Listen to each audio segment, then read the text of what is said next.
Bon, aujourd'hui, je fais le jour 51 et... Enfin, 50 et 51. Alors honnêtement, comment c'est passé? Jour 50, pas mal de taf. Jour 51, pareil. Ici, je vais peut-être... Bah, du coup, je vais avoir la réponse du client que je vais avoir en consulting. Donc ça, c'est parfait. Avec qui je vais prendre du pourcentage plus tard, qui a un énorme potentiel. Et je vais probablement signer une nouvelle personne au pourcentage qui a énormément de potentiel sur du low ticket, sachant que du low mid ticket, c'est ce qui a vraiment de plus facile à vendre, entre guillemets. Ça se vend comme des petits pains parce que bah, le budget n'est pas élevé, mais rien de vraiment compliqué. Juste au fait, il faut que la delivery et que les résultats soient présents, donc ça, c'est pas à moi de le faire. La delivery, étant donné que la delivery n'appartient et ne dépend que de la personne avec qui je bosse, donc ce client-là. En espérant que ce client-là soit un minimum bon dans sa delivery et que ces clients aient réellement des résultats sur le business en question. Donc, à part ça, honnêtement, j'essaie de me conscientiser que là, actuellement, je ne suis pas là où je veux parce que je ne mets pas assez d'efforts ou que je ne le veux pas assez réellement. Donc, je vais commencer à faire certaines choses telles que commencer à réellement me remettre déjà correctement dans ma peau comme je le suis. C'est-à-dire que je vais me remettre réellement dans la personne et le personnage que je veux être, que je suis et que je voudrais être plus tard. Ce que je ne fais plus depuis un petit moment. Donc, je mange plus assez bien, je fais plus vraiment attention et tout. Là, j'ai repris un peu de gras et tout. Pour vous, ça n'a peut-être aucune importance. Pour moi, c'est énorme. Même pour le business, c'est énorme. Faut être bien. Donc, un corps sain avec un esprit sain. Et donc là, bah, aujourd'hui, je suis parti courir, voilà. Mais il faut que je reprenne le sport correctement. Donc, aujourd'hui, je suis parti courir et j'ai vu mon corps. Je me suis dit, putain, mais qu'est-ce que je branle, tu vois? Qu'est-ce que je fais? C'est pas un mec fat qui va commencer à bosser avec des grosses personnes. Un mec qui est bien dans son corps est souvent perçu comme quelqu'un de meilleur, que ce soit dans ses opinions, enfin, de l'aspect physique à l'aspect intellectuel. Quelqu'un qui est bien physiquement, paraît bien, pas intellectuellement, mais paraît fort, paraît bien. On a une bonne impression de lui, pardon. Donc c'est un peu l'effet de halo. Quelqu'un qui va se sentir bien, qui est bien et qui paraît bien. La première impression que les gens auront de vous vont déjà faire de vous le personnage qu'ils penseront être que vous êtes. Et donc c'est ça qu'il faut que je fasse absolument, c'est continuer à bosser sur le personnage que je suis actuellement, à bosser sur les aspects où, par exemple, quand vous jouez à un jeu vidéo, le personnage principal, vous n'avez pas envie qu'il reste 5 6 heures dans son lit en train de scroller comme un trou de balle, ou que le mec reste juste simplement tout le temps dans sa chambre devant un écran à rien faire. Non, le but étant que ce personnage principal, même s'il acquiert le côté intellectuel, il emmagasine le côté skills, le côté il a des capacités pour faire de l'argent, il faut aussi qu'il emmagasine le côté spirituel, physique, c'est super important. Je le vois dans ma façon de parler aussi. J'ai moins de vocabulaire. Mon vocabulaire est beaucoup moins enrichi pardon, qu'avant. Je crois que ça se sent un petit peu dans les vidéos ou quoi que ce soit. Avant, je parlais beaucoup mieux. J'avais un vocabulaire un petit peu plus enrichi, pardon. Je vais recommencer peut-être. Et je crois que je vais vraiment commencer parce que j'ai jamais réellement commencé à lire. Ça peut être quelque chose d'intéressant quand quelqu'un lit, quand quelqu'un est cultivé par ce qu'il aime, par ce qu'il fait, et en général, quelqu'un qui a de la culture générale, ça s'entend, ça se sent dans sa façon de parler, dans ses sujets et dans le vocabulaire utilisé. Ok? Donc quelqu'un qui lit, on le sent, on l'entend. Moi, je ne lis pas malheureusement, même si j'ai une bonne élocution, j'ai une bonne éloquence. euh, Ça ne fait pas de moi quelqu'un qui est bon à l'oral ou qui a un bon art oratoire, étant donné que je n'utilise pas assez de bon vocabulaire ou n'utilise pas les bons mots pardon, placés au bon moment. Donc souvent, je vais réutiliser. Souvent, c'est même dingue, mais souvent, j'ai du vocabulaire que j'ai en anglais, que je n'ai pas en français. Et c'est un peu bête, mais du coup, j'utilise le vocabulaire en anglais que je vais mettre en français. Et je me dis, mais qu'est-ce que ça veut dire en français pour avoir en français? Donc j'ai des fois du vocabulaire anglais que je voudrais avoir en français et du vocabulaire français que je voudrais avoir en anglais. Donc les deux, mais bon. Que soit. Donc jour 50 a été une journée assez prélassée. C'est-à-dire que je ne faisais pas grand chose. J'ai travaillé, mais pas autant qu'avant. Aujourd'hui, j'ai bien bossé, honnêtement. Et encore, c'est un peu chaud de aligner sport et travail. Pourquoi? Parce que quand on aligne le sport et le business, il y a une priorité. Il n'y a pas, genre, l'ordre de priorité, c'est le business et ensuite le sport. Mais c'est difficile après une grosse journée de taf de s'y mettre réellement, de faire l'effort de le faire. C'est un peu dur. Ben, je vous le dis, je commence à comprendre un peu les gens qui sont dans l'optique de putain, c'est difficile, c'est une charge mentale. Et c'est ça, c'est vrai, mais c'est tellement vrai, c'est une charge mentale de faire du sport en plus du business. C'est difficile. La charge mentale, elle est là. Parce que vous allez faire du business, ça va vous demander votre biais cognitif pardon, toute la journée.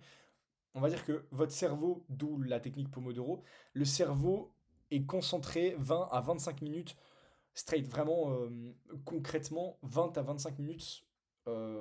Et après, le reste, il n'est plus concentré, il n'est pas assez focus. Donc, les séances de deep work, quand on fait du deep work, être 2 à 4 heures concentré, ça n'existe pas. Ok, on n'est pas focus 2 à 4 heures sur la même tâche, c'est impossible. Après 20-25 minutes, après c'est scientifique, le cerveau n'est plus concentré. D'où la technique Pomodoro de 25 minutes, 5 minutes de repos. Un peu comme un fractionné en course. Ok, et c'est super intéressant parce que je vais seulement le mettre en place. Je l'ai essayé aujourd'hui, c'était pas trop là, mais je vais vraiment commencer à l'appliquer et surtout réorganiser mes journées comme je le faisais avant. Avant, j'organisais mes journées, je savais concrètement ce que j'allais faire déjà le lendemain. Donc là, on est mercredi 10 décembre, il est minuit 4, mais donc on dit qu'on est le 9 décembre mardi. Donc là, aujourd'hui, on est mardi 9 décembre, entre guillemets, même si on est déjà le 10 parce qu'il est minuit. Je me dis, ok, demain, c'est mercredi. Demain, je sais déjà ce que je dois faire. Là, je le fais pas. Je n'organise pas mes journées pour le lendemain. Pire erreur. Donc ça, il faut que je me remette dessus. Et il faut que je me remette à bosser concrètement, bosser correctement avec du deep work, mais deep work intéressant, quelque chose d'effectif. Parce que là, je suis retombé dans je travaille sans cerveau. Je ne réfléchis plus, juste je fais mes tâches et après c'est tout. Et ça ne va pas du tout. Donc voilà, voilà où on est, jour 51. Ça me, ça met un peu les chocottes, sans vous le dire, ça met un peu les chocottes, ça stresse un peu de se dire qu'on se rajoute. Au fait, on se rapproche de plus en plus du défi. Vraiment de plus en plus. Genre là, on est à 10 jours, bientôt 10 jours de littéralement être à la moitié de mon défi. Et je suis bientôt à 5 sur les 20. Je n'en parlerai pas plus.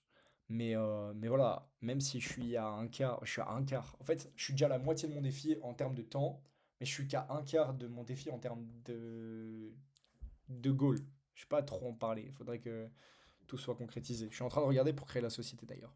Donc ça va être intéressant, ça va être cool. Euh, mais donc voilà, il faut que je m'applique correctement. Et là, ce que je vais faire, c'est ça. Je suis sûr, et je vais le faire, hein, je suis persuadé de le faire. Déjà, je sais que le défi, je vais le réussir. Et dans tous les cas, je me persuade de le réussir. Parce que même si je ne le réussis pas, même si ça a traversé ma tête le fait de ne pas réussir, je vise 20, j'aurai déjà 10. Et 10, c'est déjà concrètement quelque chose au-dessus de la moyenne, donc c'est déjà assez bien pour avoir de la matière et scaler ça. Ok, mais 10, c'est vraiment pas ce que je vise. Je vise bien plus haut. Comme je vous le dis, ben voilà, le défi est sur 20, 20 minimum. Sachant que là, en l'espace de un mois et demi, bah, je suis déjà à un mois et demi, je suis déjà à 2. Donc, enfin, 2 3 ouais. Donc, c'est un peu fou de se dire qu'on se rapproche en vrai. En vrai, on se rapproche vite. En vrai, on se rapproche très vite. Mais il me faut du levier. Et là, mon levier, c'est juste de bosser et signer des clients. Donc là, je vais mettre full focus sur un mec qui s'appelle Henri. Il se reconnaîtra s'il regarde la vidéo. Ce mec-là a du potentiel, mais tellement de potentiel. Le truc, c'est qu'il se focus pas assez et qu'il est trop dispersé. Et ce mec-là, il va aller tout de moon, hein. S'il applique exactement ce que je lui dis de faire, typiquement ce que je lui dis de faire sur son étiquette, les gars, tout de moon, hein. Vraiment, minimum, on va chercher 30-50K par mois, hein, avec ce mec-là. C'est une folie. Minimum, minimum. Donc, faut que ça, je continue à show up, je bosse, je show up et il n'y a que ça de vrai, hein. Show up show up everyday pour que il y a un jour où il y ait de la luck ou du momentum pour que je puisse avoir assez de momentum et en fait créer une opportunité de fou, tu vois. Enfin, vous voyez. Voilà. Donc voilà comment ça se passe en ce moment. Je suis en train de je me posais énormément de questions, mais j'exécute quand même. Et là j'exécute. Il faut que j'exécute encore plus, au fait. Parce que là, j'exécute beaucoup moins qu'avant, ça va pas. Ça va pas. En fait, j'exécute beaucoup moins qu'avant, ça va pas. Alors que ça fait à peine un mois et demi que je suis dedans.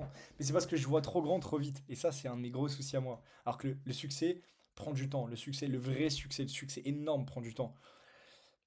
Mais bon, on n'est plus en 1989, on n'est plus en 1990, on n'est plus dans les années 2000. Le succès ne doit pas prendre des années. Loin de là. Enfin, peut-être, mais il ne doit pas prendre autant d'années. Ça ne doit pas prendre 10 ans pour devenir riche. Loin de là. Loin, loin de là. Et surtout, je suis en train de me dire, slow success give value. Fast success give like comment je pourrais dire ça en français? Le succès, en fait, le succès rapide ne va vous donner que de la prétention et de l'orgueil. Tandis que le succès lent ne vous donnera que de la valeur. Vous allez construire votre caractère grâce au succès qui est lent. Mais par contre, vous allez créer de l'ego quand vous allez avoir un succès rapide. Et ça, c'est un petit souci. Tout le monde en parle, mais est-ce que c'est vrai? Je sais pas. Je pense que oui, parce que la plupart des gens, des influenceurs qu'on voit sur les réseaux, déjà, ils vendent des accompagnements. C'est qui ne font plus de business dans leur propre business. Quelqu'un qui fait 140 000 euros par mois avec un business n'a pas besoin de vendre des accompagnements, même si c'est un surplus, il n'a pas besoin de le faire. Donc, moi qui suis dedans, justement, je vous dis, quelqu'un qui vend des accompagnements ne fait pas d'argent avec son business. C'est un peu du bullshit. Enfin, il fait de l'argent avec son business, mais il en fait pas autant qu'avec les accompagnements. C'est pour ça qu'il vend des accompagnements et que c'est ce qu'il y a de plus facile à vendre, vraiment. Donc voilà, voilà où j'en suis. Je suis 100% transparent avec vous. Faut que je continue à bosser. Il faut surtout que je me remette à bosser correctement parce que j'ai perdu le fil et ça a plu. Donc faut que je me remette correctement. Donc voilà. Jour 51 et jour 50 fini. On se retrouve demain pour jour 52. Et logiquement, jour 52, je suis obligé de vous annoncer une bonne nouvelle. Vraiment, je suis obligé de vous annoncer une bonne nouvelle. Sans me porter l'œil, hein. Et que tout se passe pour le mieux. Donc Dieu est très très grand. Demain, je vous annonce soit une bonne, soit une mauvaise nouvelle. En tout cas, je vous l'annoncerai et on verra comment ça se passe. Voilà. Donc les gars, on bombarde et je vous souhaite de passer une bonne soirée. Ciao, ciao.